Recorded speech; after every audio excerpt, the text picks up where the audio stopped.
मेरा नाम रवि है। ये उस रात की बात है जब मेरे दोस्त के घर एक पार्टी थी। पार्टी में हमने खूब एंजॉय किया और पार्टी खत्म होने का पता ही नहीं चला।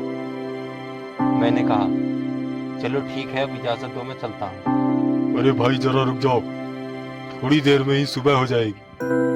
नहीं भाई, तुम्हें तो पता है कि मेरे घर से ऑफिस बहुत दूर है और मेरा बॉस बहुत खड़ूस है। वो मुझे बहुत डांटेगा। बहरहाल मैं वहाँ से निकल आया और बहुत तेज़ी से गाड़ी ड्राइव करने लगा। मेरी गाड़ी जिस रोड से गुजर रही थी उसके उल्टी तरफ एक पार्क था। पार्क बहुत बड़ा था जहाँ से मैं बहुत ही समय बाद गुजर रहा था। इस रोड पर आते ही मुझे कुछ अजीब सा लगा क्योंकि रोड बहुत ही सुनसान था। वैसे जब मैं इस रोड पर शुरू में आ रहा था तब कई गाड़ियों को जाते हुए मैंने देखा था, लेकिन पता नहीं क्यों अब मुझे कुछ अजीब सा फील हो रहा था। तभी मैंने देखा कि मेरी गाड़ी के आगे कोई साया चला जा रहा है। मैंने रोशनी में देखा तो वो एक लड़की का साया था। मैंने हॉर्न बजाया कि वो हट जाए, परंतु हॉर्न बजाने पर भी वह नहीं हटी। मैंने फिर हॉर्न बजाया और अपनी गाड़ी की स्पीड को स्लो कर लिया। फिर मैंने देखा कि अचानक वह पार्क के अंदर की ओर जाने लगी। मैं आगे की ओर बढ़ने लगा, तभी कुछ दूरी पर अचानक मेरी गाड़ी बंद हो गई। मुझे यह घटना बहुत अजीब सी लगी क्योंकि मेरी गाड़ी इतनी जल्दी ख़राब नहीं होती थी। मैं काफ़ी कोशिश के बाद भी गाड़ी को स्टार्ट नहीं कर पाया। तब मेरे दिमाग में विचार आया कि क्यों ना जहाँ पर वह लड़की गई थी, हो सकता है कोई ना कोई व्यक्ति वहाँ पर अवश्य मौजूद होगा जिससे मैं मदद ले सकता हूँ। ये सोचकर मैं गाड़ी से उतरकर उस सुनसान पार्क में जाने लगा। यूं तो ये पार्क बहुत फेमस था और दिन के समय बहुत ही भीड़ भाड़ वाला होता था, परंतु आज रात के समय इसमें बहुत ज़्यादा सन्नाटा था और इसमें बहुत अंधेरा भी था। मैं आगे बढ़ने लगा, तभी मेरे दाएं ओर से कुछ व्यक्तियों के बोलने की आवाज़ सुनाई। मैंने जैसे ही अपनी दाईं ओर देखा, वो आवाज़ मुझे बाईं ओर से आने लगी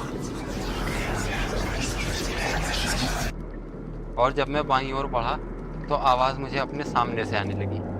इस तरह मैं बिल्कुल विचलित हो गया कि यह आवाज़ आखिर किधर से आ रही है, क्योंकि वो चारों तरफ से आवाज़ मुझे घेरे हुए थी।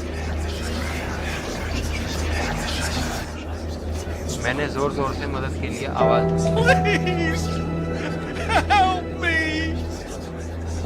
परंतु वहाँ पर ऐसा लगा कि कोई भी मेरी आवाज़ को नहीं सुन रहा है। मैं आगे कुछ दूर गया कि मुझे वहाँ पर किसी के बैठे होने का अंदेशा हुआ। मैंने वहाँ पर देखा कि एक लड़की बैठी हुई थी। वो कुछ बड़बड़ा रही थी। मैंने आगे बढ़कर उसकी ओर देखा और पूछा कि तुम यहाँ पर क्यों बैठी हुई हो। उसने कोई जवाब नहीं दिया। मैंने दोबारा उससे पूछा, परंतु उसने मेरी बात को अनसुना कर दिया। ऐसा प्रतीत हो रहा था मानो वह किसी बात को सुन ही ना रही हो। अंततः मैं वापस आने के लिए बढ़ा, लेकिन तभी मुझे लगा कि मेरे पीछे कोई खड़ा है। जैसे ही मैं पीछे की ओर मुड़ा, मेरी आत्मा कांप गई। वो लड़की एक चुड़ैल के रूप में मेरे पीछे खड़ी थी। मैं डर के मारे आगे की ओर भागा, परंतु उसने मुझे आवाज़ दी। कहाँ जा रहे हो? पीछे आओ। लेकिन मैं आगे की ओर बहुत तेज़ी से भागता रहा और वापस मैं अपनी गाड़ी में आकर बैठ गया। गाड़ी में आकर मैंने गाड़ी को स्टार्ट करने की कोशिश की। इस बार गाड़ी आसानी से स्टार्ट हो गई और मैं बहुत तेज़ी से वहाँ से भाग निकला। अब उस घटना के बाद मेरी तबीयत बिगड़ने लगी। प्रतिदिन मैं अपने आप को बीमार महसूस करने लगा। मैंने डॉक्टर को दिखाया, लेकिन किसी प्रकार का कोई भी इलाज नहीं हो पाया और संतुष्टि नहीं मिल पाई। अंततः मुझे किसी ने एक तांत्रिक का पता बताया। मैं वहां पहुंचा तो उस तांत्रिक ने मुझे पानी में पड़कर एक मंत्र दिया और बताया कि प्रतिदिन मैं इसका सेवन करूं। मैंने प्रतिदिन उसका सेवन करना आरंभ कर दिया, जिससे मुझे काफ़ी फ़ायदा हुआ। लेकिन अभी मुझे कभी न कभी अचानक दिन के समय या रात के समय उस चुड़ैल का साया दिखाई देता है और अचानक